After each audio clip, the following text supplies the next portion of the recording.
بسم اللہ الرحمن الرحیم۔ آج پھر ایک ادبی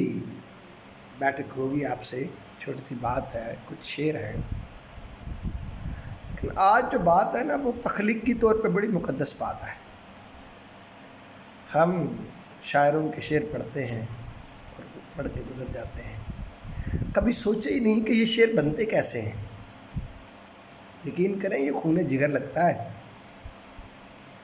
یہاں سے نا مجھے ایک شعر یاد آیا کہ اشکوں میں جو پایا ہے وہ گیتوں میں سنا ہے، اشکوں میں جو پایا ہے وہ گیتوں میں سنا ہے، اس پر بھی کیا یار زمانے کو گلا ہے، جو تار سے نکلی ہے وہ دھن سب نے سنی ہے، جو ساز پہ بھیتی ہے وہ کس دل کو پتہ ہے۔ یعنی ہم شعر پڑھتے ہیں لیکن جو شعر تخلیق کرتا ہے اس وہ کن کن منزلوں سے گزر کے اس شعر تک پہنچتا ہے، تو وہ چھوٹی سی ایک بڑا تصور میں جا کے ایک چھوٹی سی بات آپ سے شیئر کرنی ہے۔ سنیں، ریئلی بڑا فکر انگیز بات ہے کہ شعر جب دل پہ اترتا ہے تو یوں لگتا ہے، شعر جب دل پہ اترتا ہے تو یوں لگتا ہے، جیسے تو غیب سے کرتا ہے مخاطب مجھ کو۔ شعر جب دل پہ اترتا ہے تو یوں لگتا ہے، جیسے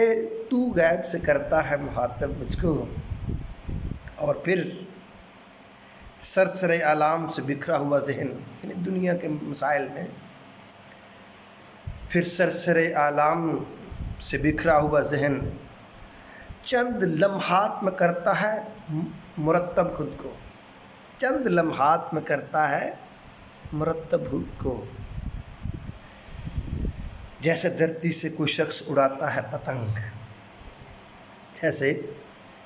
دھرتی سے کوئی شخص اڑاتا ہے پتنگ، اور ایک آن میں کر لیتا ہے آکاش کی سیر، اور ایک آن میں کر لیتا ہے آکاش کی سیر،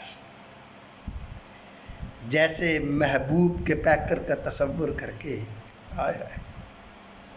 جیسے محبوب کے پیکر کا تصور کر کے روز رنگوں میں ہوا کرتی ہے نقاش کی سیر، روز رنگوں میں ہوا کرتی ہے نقاش کی سیر۔ اور دیکھیں جس طرح بچوں کو آغوش میں بھر کر مائیں، اس طرح بچوں کو آغوش میں بھر کر مائیں لوریاں دے کے سلا دیتی ہیں رات کے وقت، لوریاں دے کے سلاتی ہیں انہیں رات کے وقت۔ دیکھیں شاعر جو شعر ہے نا وہ بھی شاعر کے بچوں کی طرح ہوتا ہے، ہم تو بس ایسے ہی، جس طرح بچوں کو آغوش میں بھر کر مائیں لوریاں دے کے سلاتی ہیں انہیں رات کے وقت، جیسے جلتے ہوئے صحرا کا پرندہ کوئی، جیسے جلتے ہوئے صحرا کا پرندہ ہو کوئی، چونچ کھولے ہوئے بیٹھا ہو برسات کے وقت، چونچ کھولے ہوئے بیٹھا ہو برسات کے وقت، جس طرح گہری سے اداسی سے بھرا گیت کوئی،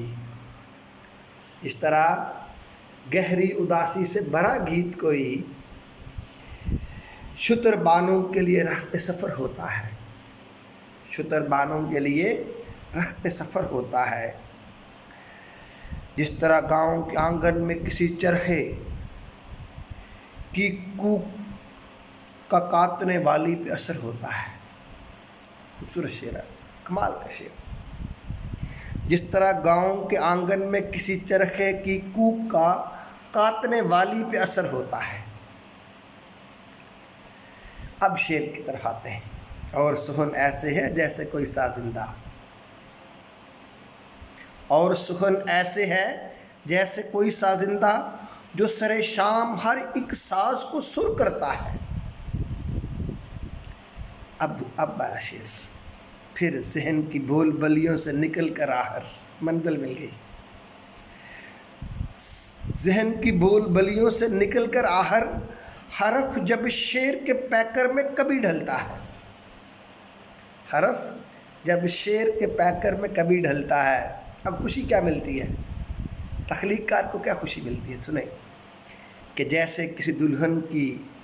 طرح جس کا پیا لوٹنے پر، کہ جیسے کسی دلہن کی طرح جس کا پیا لوٹنے پر دل کے آنگن میں رقص ہوا کرتا ہے، جیسے اجڑے ہوئے گھر میں کوئی آ جائے تو، یہ ہوتی شاعری کی راحت، تخلیق کی راحت کہہ سکتے ہیں آپ اس کو۔ جیسے اجڑے ہوئے گھر میں کوئی آ جائے تو دیکھتے دیکھتے ایک جشن برپا ہوتا ہے۔ بہت شکریہ۔